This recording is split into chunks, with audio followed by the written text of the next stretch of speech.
Podcast! Welcome back, Mosh Pit Podcast. We are here, and we are moshing it up this year because I've been thinking about a lot of stuff I wanted to do this year for 2025. I've had about 70 bands on from LA to Vegas to overseas, and I just wanted to start doing, because people always ask me, you listen to music podcasts most likely, which is not really true. I listen to a lot of comedy podcasts. That's where I get my inspiration from. But I'm here with Kente Scott. Yes. And I'm really happy to have you as my first guest. I still remember when I did my first guest for my, like, the band side of it. I had a band I went to high school with. Right. And they came over to my grandma's house. And we filmed it in an office. Nice. And if you still watch that first episode till the day, it starts off with thanks for watching, because I didn't know how to edit for shit. That's dope. Yeah. But I want to thank you so much for coming on. And before we start and everything, I want you to give you the chance to promote everything. All right. Well, hey, I'm Kente Scott, comedian, actor, writer, producer, extraordinaire. I do it all. I host a comedy show in Los Angeles, 9 years running. It's a clean show, but that doesn't necessarily mean when you see me out, I'm going to do clean. I do clean when I get paid to do clean. If not, I'm doing me. So I'm a cussing Christian, so if I get to heaven and ain't no cussing, it's going to be a problem. That's all I'm saying. Me and Bernie Mac going to cuss till we see Jesus. Like, oh, here comes Jesus. How you doing, Lord? No. But it's called The Comedy Cafe. It's every fourth Friday in Los Angeles. Y'all come check it out. We have some of the best comedians around the world. All my comedy friends come through and destroy it. Every fourth Friday? Every fourth Friday. I think I'll be there on my fourth Friday. What fourth Friday you going to be there?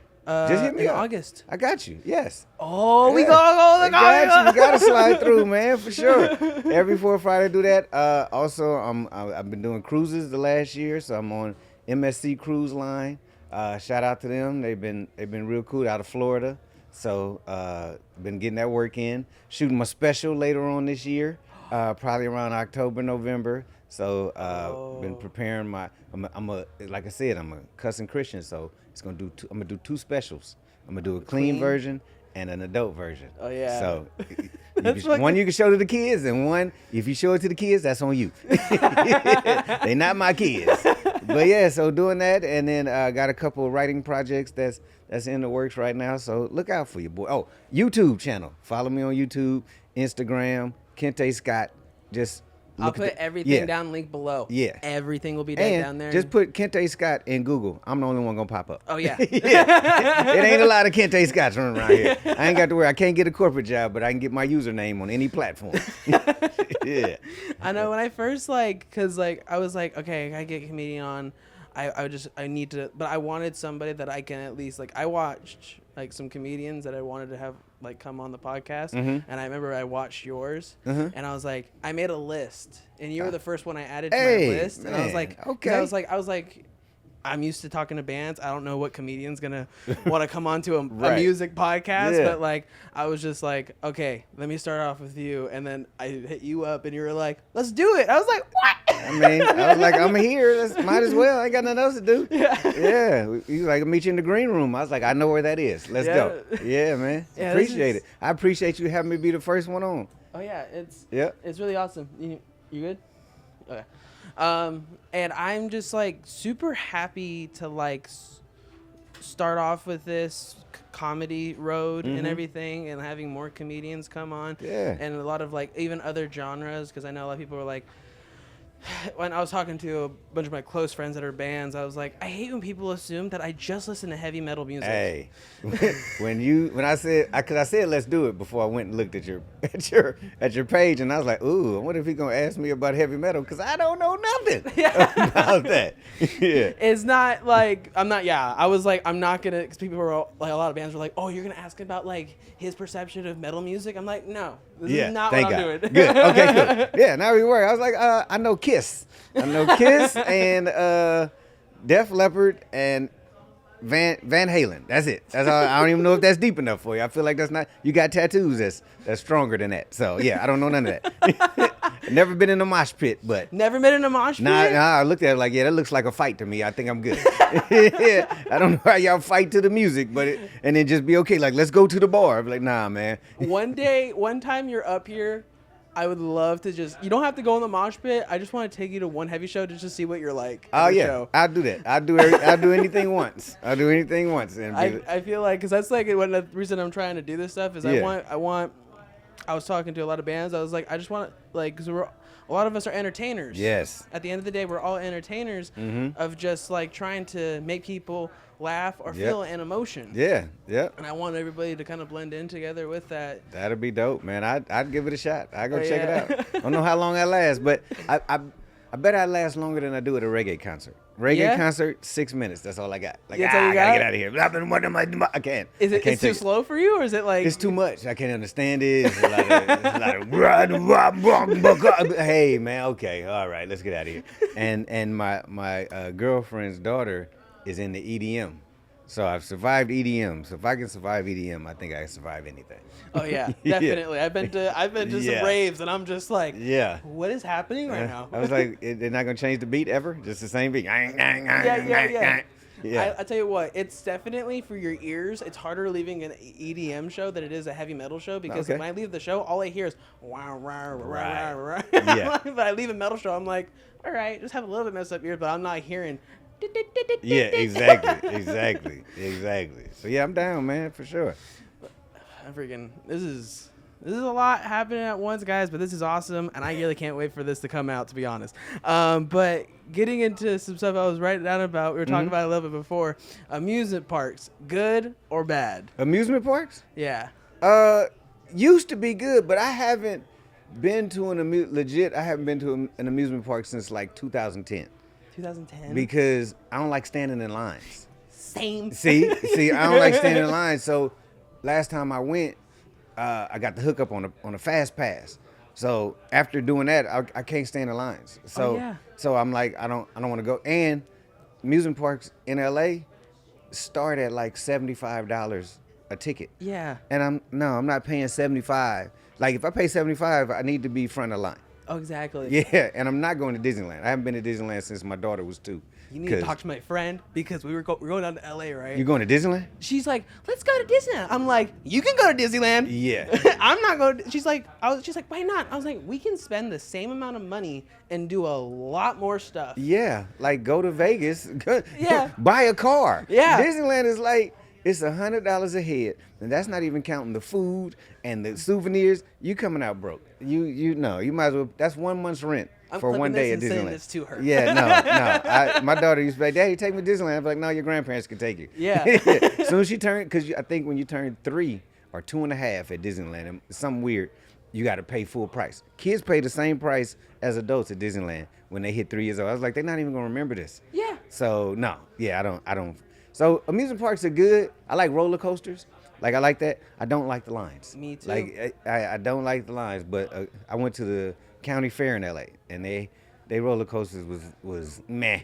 Yeah, it was like scary to kids, but adults was like, what am I doing on here? Exactly. There was something wrong with it. But no lines. It wasn't no lines. So that was cool. That was only. But I hate lines. So Oh yeah, right there with you. the amusement parks lines and paying too much to get in. So Disneyland, y'all can miss me. Oh yeah, I was I was telling you, I was at Six Flags in Vallejo Yeah. last week, and I was so uncomfortable the entire time. Yeah. I like my friends that I was with, they're like, you're like a grumpy old dad. Yeah, that's me. I'm like, these kids here are all smelly. It's hot. I'm getting yes. sunburnt, Yes. and I'm in line for 2 hours to go on a 30-second ride. Yes, you sound like me. I'm like, I'm not doing it. It's ridiculous. I told them, I was like, what was your favorite part of the day? I was like, we went into the aquarium when they had AC and couches. Yeah, exactly. Like, let me find somewhere to sit down and be cool. There's only 2 things I want to do at an amusement park. I want to go to Universal Studios because they have Megatron. Now, I wait in line for Megatron because he clowns people. Oh, yeah. Have you seen it? Yeah, I follow his whole Instagram page just every day, just watching him clown people. So I want to go to that. And then I'm not going to do it because it's in Disneyland, but I want to go to the Star Wars. Oh, the Star Wars? The Star thing? Wars land or whatever it is. Yeah, they got a Star Wars and a Marvel land. So they enticing me, but until I hit the lottery, I'm not going to be at Disneyland. Yeah. Yeah. Yep. I know. I told my friends that wanted to go to Disneyland in LA. I was like, we can go down Hollywood and Sunset and go to every single store and buy one thing from every single store and Yes. still spend less money than going to Disneyland. And you'll see Mickey Mouse. I mean, he might look like a crackhead on on Hollywood and Vine, but it's Mickey allegedly. It's Marvin Mouse. You'll see Marvin Mouse. He'll be like, "Hey, take a picture with me." He looked like the ice cream that you get from the ice cream truck when Yes. it's all the eyes down Yeah, here. when it's all melted and everything. Yeah. Like, "Ooh." Yeah, yep, that'll be him. Yeah, I don't really like amusement parks. It's just not I'm with for you. me. I'm Not with for- you. I remember getting there and I ate beforehand, and then, but also it's like it's like I gave crap to the security guards when I first got there because when I first used to go. Mm-hmm. You get there, you have to take everything out of your pockets. Oh yeah. And all that stuff. No, not anymore. It's You don't like have to take nothing out of your pocket? they had like Walmart metal detectors, and then I walked by. You can see my pockets are full, Mm-hmm. and I did have my tat shown and everything, and I was like, "Oh, do you need me to take?" And they're like, "No, you can go." I was like, "I don't feel safe." That's right. You're like, I would frisk me. Yeah. If you ain't frisking me, you ain't frisking nobody. I was seeing Yeah. high school students walking around with backpacks, Oh like yeah. school nah. backpacks. Nah. Yeah. I'm good. I was like, Yeah. yeah, this feels like this is a Six Flags, not a Chuck E. Cheese. Exactly. Yes. Yeah. I'm good. Yeah. I haven't been to one in 2010, and yeah, I don't need to go back. Speaking of like stuff like a lot of kids go to, Mm-hmm. what kind of like kid were you in high school? It's funny in high school because people assume that since I was a comedian, I'm a class clown. Not at all. Really? Like, not because my parents were like, if you get suspended, we're gonna come home every day on lunch break and whoop you. And I was like, okay. They two things. They were like, don't get suspended and don't go to jail because you go to jail, we're gonna leave you there. So I was like, you know what? I feel like you're serious about that, so I'm not gonna Yeah. do it. So I was shy in 9th grade. Like I was shy when I first got to high school. Like my sister dressed me for my first day of high school. She had me going. I showed up to my high school looking like I was about to do my teacher's taxes. I had on corduroy pants, a button-down vest, long sleeve shirt, yeah, and an attaché case. I looked like a little junior accountant. We got Kente the accountant coming Yeah, into class. exactly. We in first period algebra. Exactly. Like, what is the code? Flip. So, you have your books in there? Yeah. I had my homework in triplicate. There you go. That's your copy and my copy, just to be safe. But then I started playing football. I started playing sports, and I realized that I like to talk shit on the field. And then I also realized that if you were funny, the girls would pay attention to you. So I was like, okay, I can do this. So that got me out of my shy shell. But no, I was just a regular dude. I didn't do any acting or anything because the drama club was corny. My senior year, they did The Wiz, but I can't sing. So that kind of shot me out of that one. But I was like, man, I would have loved to be in that. But no, you had to really audition. So play sports, got really good grades. I was on the honor roll, and then ended up going to UCLA right out of high school and stayed down there ever since. Because I had a daughter in college, so had to do that. Had to be a dad at some point. I feel the exact opposite when it comes to high school. Hilarious. I was shy at freshman year. Freshman year when I first got there, I knew my cousin had friends there, so I Yeah. was like, I'm gonna hang around with their group. At least Yeah. I'll have a group. Right. And then they all moved or Yeah. went somewhere. Right. Because I was at like a military school. Oh yeah. Oh man. Was you at TAPS? You was like Tin Hut? You had to No, wear it was uniform? like it wasn't like a military school, Oh, but okay. like it was like it was a school by the base. Oh, okay. So that it a was lot of military military adjacent. kids Okay. went to. Yeah. And they were like, because I went to school at Vanden. You went to school where? Vanden in Fairfield. Oh, okay. Yes. Yeah, I was there, and I just having kids go there, and there was always like in and out, like, oh, Yeah. my dad got stationed out Oh, here. so you have a friend for like a semester? Yeah. Like we're moving to Portugal. Oh man. Yeah, so my friends always like they're like I've been friends with for a long time. They grew up, they're not military. And they're like, you were always like around every group. Yeah. I was just a person that liked to jump around from group Oh, to group. okay. Yeah. Just like I'd go hang out with the football team, and then I'd go hang out with the basketball team. That's cool. And I just liked talking to people. Yeah. That's always what I've been like, is just a big talker. Okay. Until I hit like end of sophomore, beginning of junior year. I was a talker, but then I became a pothead. Yeah, that stops you from talking. I remember. You have a lot of talking in your head. Like, Yeah. hey, man, I feel like I'm having a whole conversation right now. Yeah. I first hit a weed at school, and then I was just like, this is nice. I'm like, for some odd reason, I don't feel as chattery. That's hilarious. That's funny because I'm the exact opposite. Like, I tried weed. I talk about it on stage. I tried weed 4 times in my life. And it was the 4 worst experiences because I was stuck. I was like you. Yeah. I was on the couch 12 hours, paralyzed. And in my head, I was having a whole conversation. I was like, I feel like I should stop smiling.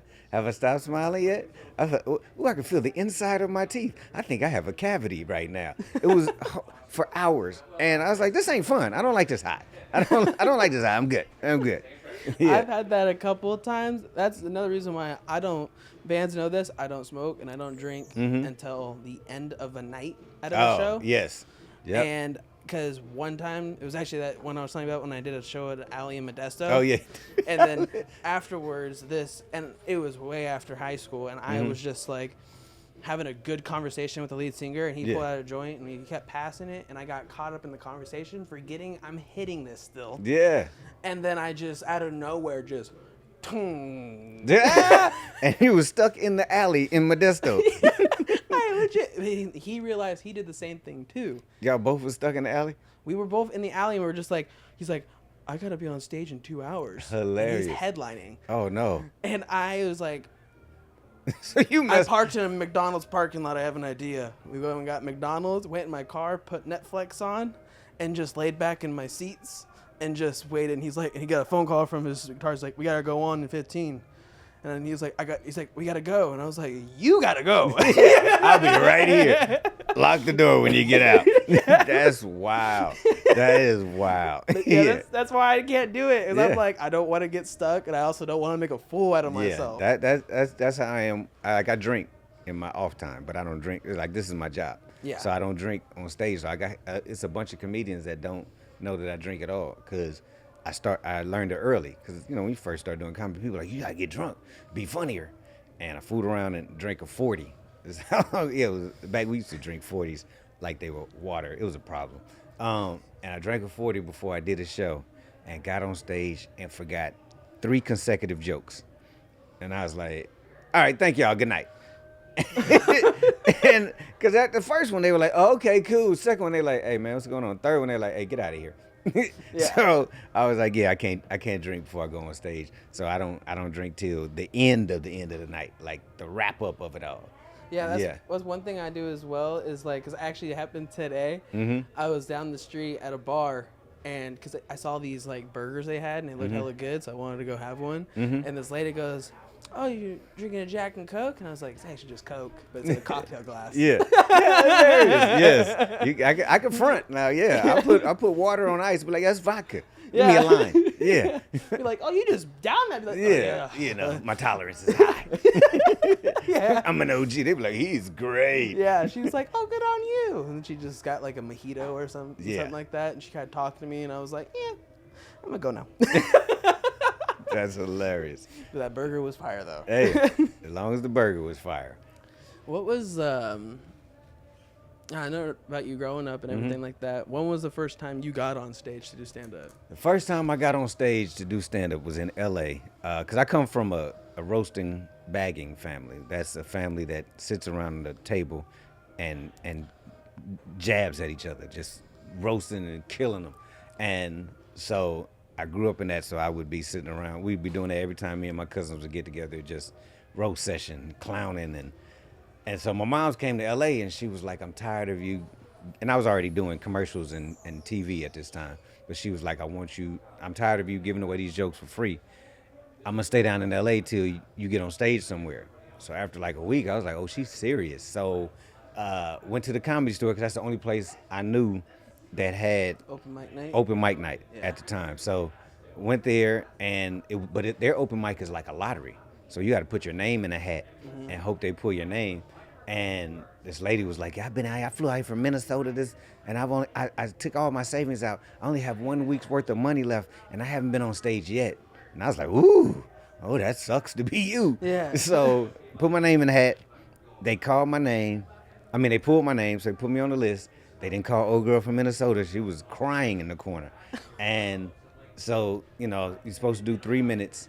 And so right before I'm supposed to go on, Paul Mooney, legendary comedian, I didn't know at the time he was a resident at the Comedy Store, came on stage and just did a pop-up, just popped in, a drop-in supposedly. 2 hours. He did 2 hours of comedy. And if you know anything about Paul Mooney is a very radical comedian who loves for white people to leave the audience. Like, he wants to be so radical that white people get up and leave. He makes them so uncomfortable. Well, you're leaving white people? Good, I got 2 more out of here. Great. So he made half the audience leave just from his jokes. I was crying. It was hilarious to me. But 2 hours, he's like, oh, so I'm going to wrap it up, you guys. And he's like, I guess somebody told him it was other comedians going. He's like, oh, you guys have other comics coming on? Oh, well, all right, good night. So 2 hours later, it was like 7 people left in the audience and my mama. And I got up there, they called my name. I did 2.5 minutes to 3 minutes of getting my butt whipped because I knew that was funny and fighting girls in the windmill. And these 3 people in the front row laughed out loud. And I was like, okay, I can do this. So went back again and got my name pulled and got in, and they laughed again. And then I had bought a book at UCLA by Judy Carter, because I just like buying random books that don't have nothing to do with school. And she's a comedian, and it was called The Art of Stand-Up Comedy. But back then on the back it had her contact information. Oh, wow. So I called her, and she was like, "Yeah, I do a showcase. I do a showcase after a 6-week seminar, teach you how to write comedy and all this." And so I wrote my first 5-minute set, did my showcase with her. She invited me back to do another 6-week session with her and host the next one. So then I had 10 minutes. And then my father told the people in Oakland, yeah, my son's doing comedy now. So my first paid gig was at the End Zone in Oakland and Jeffries in Oakland. Now the End Zone in Oakland is in the hood of Oakland. And when I pulled up, the host was like, hey, you see those cats up there? I was like, yeah. He's like, when they tell you, if they say to you, all right, player, that's enough, get up off the stage. Get off the stage. He's he was like, they're killers. They chased several comics out of Oakland, like out of the city, like to the airport, damn near to security. And so my whole goal was to do my 10 minutes and make sure that they didn't say, all right, player, that's enough, get up off the stage. They laughed and they chuckled, because killers don't laugh. Oh, yeah. All right. All right. So I was like, cool. I made it work. And I survived that 10 minutes. The dude after me, 2 minutes in, all right, player, that's enough, get up off the stage. I was like, ooh, I made it. I can make killers laugh. So after that, I just kept doing it and kept rolling with it. Yep. Oh, yeah. I've that's how I felt in my sense with like the podcast. I like the first time it was shit. Yeah. But like I knew what I had to do. Mm-hmm. It was shit, but it was some glory. It was some gold in that shit. It was some nuggets in there. Yeah. Yep. I was like, okay, well, I need to practice on this. Yep. A lot of shit. Yeah. And then my second one, I had a band come over and we did a little episode. Mm-hmm. I was like, it'll be like 30 minutes.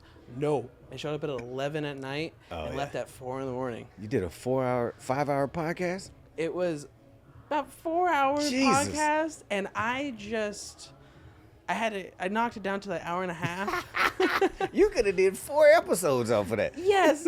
We drank a 24-pack of Modelo. Oh, Jesus. Like a whole case, and one of the band members' girlfriends was behind the camera just handing them to you? Yeah. Hilarious. I would like to see the first hour of that and like the last hour of that to see the slow decline. Hey, this should be about yourself. Everything. What's funny is I was actually 19 at the Oh, time. hilarious. Uh-huh. And they didn't know I was underage, so when I edited it, I made it, you never see me drink once. Hilarious. But you do see the bottle go like Yeah, this. yes. Yeah. That's funny. Yeah. Had to edit it so you don't get fined. Yep. Yes. Yes. It was a great experience though, and then they invited me my first show to like come with them, and that's when I met Head PE. Okay. This band that's from like the 90s, and I was like, I want to do a podcast with you guys, and he's like, fuck it, pull out the camera now. There you go, And I man. was like, all right, did a 5-minute podcast, got 700 views Nice. in 2 hours, and I was like, this is fun. See, there it is. Yeah, good stuff, man. Yep. Yeah. It was a blast. And Yeah, that's dope. all right. Uh-oh. This one is pretty wild because have you ever heard of the Are You Garbage guys? Are you garbage? Yeah. No. What is that? That's I can't think of the names right now. I want to give them credit Okay. because they are two other comedians, Kevin Ryan and H. Foley, Okay. and those guys. I was listening to their podcast and they had this one question that I'm gonna say some fancy words. It perplexed me. Perplexed you. Okay. A college word. All right. We didn't kill all your brain cells. Perplexed me. There's like 3 options out of this question. Okay. Oh, it's a morality question. Yes. Okay. So, all right. Jeez. Folks gonna judge me. You've been to house parties before, Yes. right? Like dinner parties and all that stuff. Now, house parties or dinner not parties? house party, dinner parties. Okay, dinner parties. Okay. You're at a yes. dinner party. Yes. And you gotta take a shit. Mm-hmm. Do you go at like around the corner right where the party's at and go to the bathroom? Mm-hmm. Do you go upstairs and try to go to the bathroom, or do you go home? I don't go home because I am I shit where I am. Like Yeah. when they gotta go, I let it out. I can go to a Arco with dead bodies inside of it. I will put a roll of toilet paper on that seat and put my feet up over the chalk line and shit in there. So I'm not going home. If they haven't given me permission to go upstairs, I'm going right around the corner. You're going right around the I'm going corner? right around the corner. You know what, man? If I got to ask to go to the bathroom, yeah, and you can see it in my eye. Hey, man, I gotta use your bathroom. And you give me the one that's right around the corner from the dinner party. That's on you. Because if you having a dinner party, you always tell folks I got a bathroom right there. But if you need to go to another bathroom, there's one around the corner. So give me an option. Because if you give me an option, then I'll go blow up the one upstairs. Because by the time y'all get back upstairs, we'll be gone. You won't know who blew the joint up unless you don't. I'm the only one you told. But yeah, I'm not going home. No, I'm not. Yeah. I'm not one of them leavers. Like my nephew is a hold it till you get home. So I'm like, nah, bruh. I've had the bubble guts and and barely make it to. Nah, if I gotta go, and I have no shame. Like, hey, I'll ask quietly. Like, hey man, I need to use your bathroom. And they'd be like, oh, there's one right on the corner. And I'd be like, I need to really use your bathroom. And they'd be like, okay, it's one upstairs. But if they don't give me that upstairs, I'm blowing that one up. I'm up in there till I'm finished too. I'm not trying to rush or nothing. I'm in there. There could be people knocking on the door. All right, it's a line out here. That's great. That's good. I'll be on airplanes. Everywhere I do. If it's got to come out, it's got to come out. I feel the same exact way. As a guy that has drove in a lot and not had to avoid paying the flights. Yes. I've had to like go into some sketchy areas. Yes, I've been in the rest areas on the 5. Oh, them things ain't fresh. I've been in porta potties. Porta potties. Porta potties is when I was really like, man, bro, you really got to go, and my stomach was like, yeah, we got to go. So I was in there, put my foot on the door so don't nobody open it, and use the whole roll of toilet paper to ring that thing up. And you hear that shit go in the water and be like, ugh, man, I got to get my life together.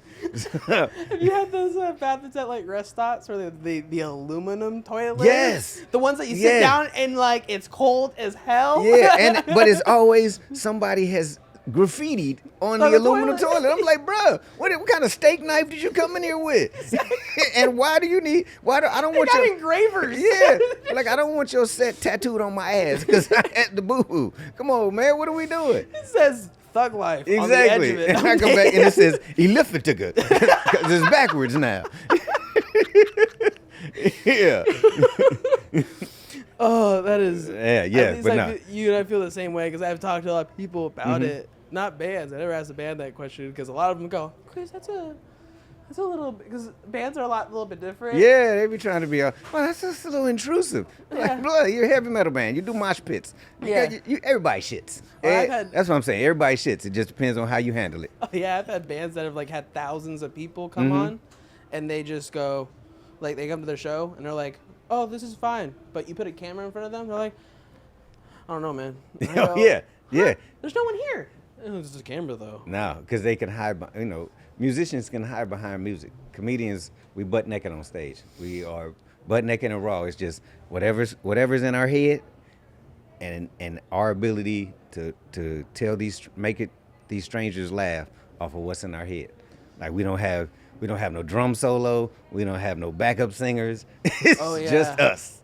Yeah. I tell you, yeah, I not in front of a crowd, but like when a lot of bands they go, you do this by yourself, you do everything by yourself. You're your own promoter, your own editor, your own photographer, videographer, all this stuff, and like how you do that. I'm like, just do it, like Nike. Just do it. Like it's hard with a group of people. Yeah. And I go, yeah. But if you start doing it by yourself, it gets easy. It's easy because you're like, well, I was already doing it by myself. It's not like you have to learn something else on the fly.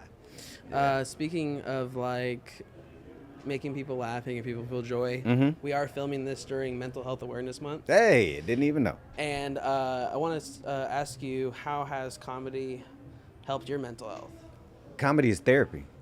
Comedy is therapy for once you find your comic voice, because when you start out, you talk about fluffy shit, you talk about surface shit, but once you find your comedy voice.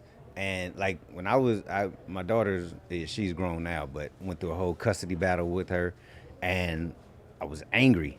Now I couldn't tell the jokes when I was angry, but I wrote them when I was angry. So then when my emotions came down, then I could talk about it on stage. But the writing of it is therapeutic, like a journal. The performing of it is therapeutic, not for me because I've already gotten past that emotion at the time, but for the audience, because the audience always relates. If they're laughing, they're relating to your jokes, and they're like, "Oh man, I felt everything you said right there," or "I went through that with my daughter." Like one of my jokes was, I can't stand my baby mama. Oh, well, I guess I can't call her a baby mama because my daughter's grown, so I have to use her government name, that bitch, which I never say 3 times in a row because I don't want her to show up like Candyman or Bloody Mary or nothing like that. So yeah, I say that bitch, that bitch, that bitch. No, now I'm in child court again. Damn, paying child support.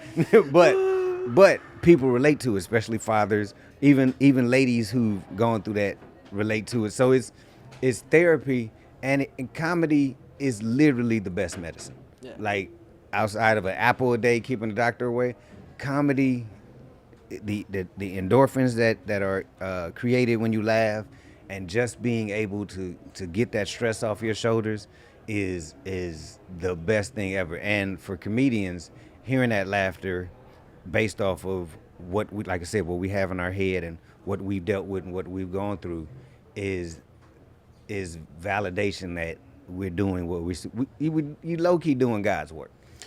Good comedian, no matter what they talk about, if they can make the audience feel better, then you're doing what you're supposed to do on this planet. Yeah. Like if you don't make another dollar at it, if you're making people, because I've literally had people say, I come to your comedy shows and I had just lost my father, or I was contemplating suicide, and you making me laugh and making me feel good got me through that. Yeah. And I was like, that's amazing. Yeah. I can relate that sense into the podcast. Is like when I started this, I was going through a lot of shit. People that listen to me know, I grew up not knowing my father. Oh yeah. My mother passed away when I was 20, when I was 19, and legit that year she passed away is when I ran into Katie from SiriusXM, and she was like, start it, and I did my first episode, and it was fun, and then got more fun. But then when I actually felt like I actually had a purpose was when I had this band called I Set to Kill, and they came on. Nice.